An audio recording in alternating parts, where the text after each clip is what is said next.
A few years ago, I saw an infograph. It's called Ancestral Mathematics.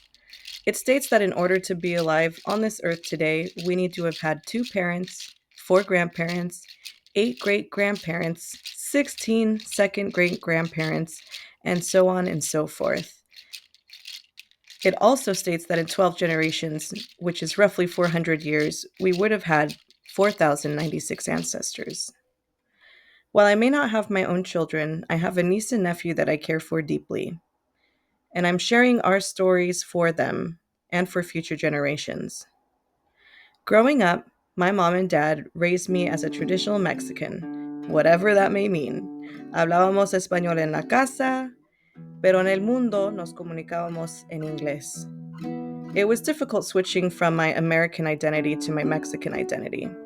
At school, I was one person, while at home, I was another.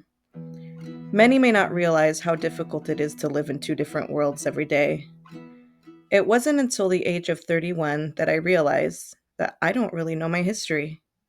With the exception of a biology taster test in the 12th grade, where I discovered I have 91st cousins, I only really knew the names of my grandparents and hadn't seen some of my relatives for 15 years. That summer, I told my mom, Ándale, mami, agarra tu pasaporte porque nos vamos a Mexico.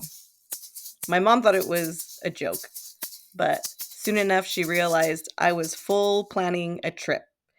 We were going to camp some nights, we were going to stay in hotels others, and we set off, driving endless days.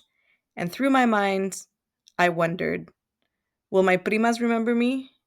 Will my tía y mi tío remember me? It had been so long since I last saw them. But I turned to my mom and I said, Vamos a ver mis primos. Vamos a ver mis primos.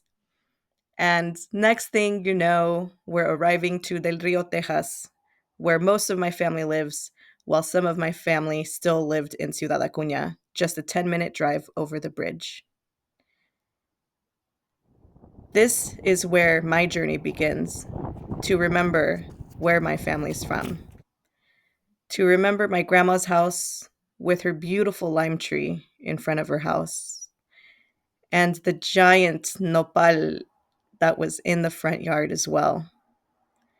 While those might be gone now, I hope that my niece and nephew will see this and begin to learn their history.